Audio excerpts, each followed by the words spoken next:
Sestry, bratia, ten hospodár je ale taký fiško s trošičku, nie? Veľmi dobre si viem predstaviť tú celú situáciu a myslím si, že každý jeden z nás sa nejakým spôsobom v živote ocitne v podobnej alebo v rovnakej situácii, kedy sme postavení na úroveň tých, ktorí sa menej snažia, sú menej možno aktívni, menej sa modlia, menej robia dobrá a jednoducho sa dostaneme na úplne rovnakú pozíciu. A to, čo je zaujímavé, že ten hospodár hovorí tým, ktorí prichádzajú okolo 9, že choďte na moju vinicu a ja vám dám, čo je spravodlivé. Ja vám dám, čo je spravodlivé. A ukazuje sa na konci dňa, že predstava človeka o spravodlivosti je úplne iná ako predstava Boha o spravodlivosti. Pretože tí, ktorí prichádzajú prví a dostávajú ako poslední peniaze, tak aby videli, koľko je vyplatené predchádzajúcim, čakajú, že dostanú viac. Inými slovami, že Pán vinice bude vyplácať podľa dĺžky toho, kto ako robí. A on to nerobí. Človek si totiž myslí, že dostane to, čo zasluhuje. A Pán vinice dáva to, čo človek potrebuje. My si totiž to veľakrát myslíme, že Božie kráľovstvo si stiahneme svojim úsilím. Že dostaneme to, čo sme si vypracovali. Ale Boh dáva to, čo slúbil. Boh vždy dáva všetko. A preto dnes možno vy, ktorí máte výčitky svedomia, že ste porobili hlúposti, že ste sa pomýlili, že ste v istom možno okamihu života išli blúdnou cestou, že ste nevnímali to, čo dnes vnímate, že ste nechápali to, čo dnes chápete. Nebojte sa. Božie milosrdenstvo dáva v plnosti.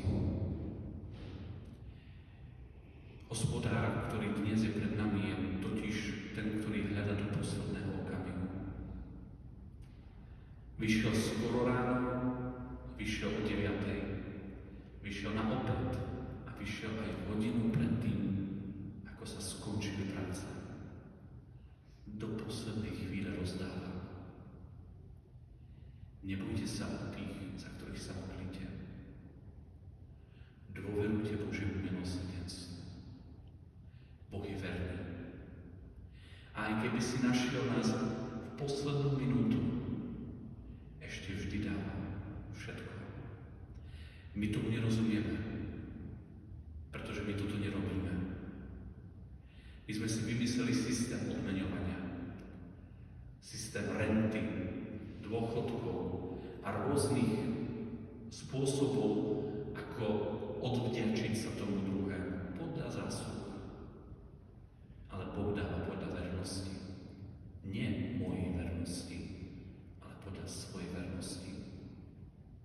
Pretože keby všetko bolo postavené na nás, tak sa máme o čo báť. Ale všetko je postavené na ňom. A on je pevným bodom našej nádeje. Je pevný vo svojej láske. Je pevný svojim prístupom. My si nemusíme Božie kráľovstvo vydobývať. Ono už je vydobité. My ho potrebujeme prijať. A to je rozdiel. Božie kráľovstvo je otvorené. Božie kráľovstvo je vydobité. Božie kráľovstvo je darované. Ale je prijaté. Je nami hľadané. Je nami po ňom túžené.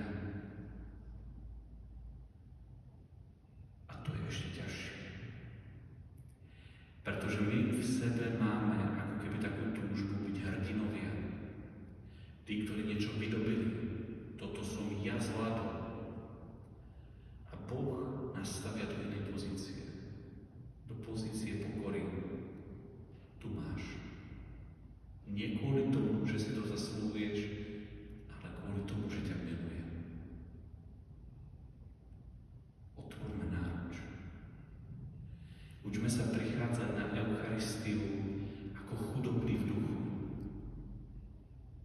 Pani, ja nič nemám, len svoju biedu. A preto otváram svoju náruč.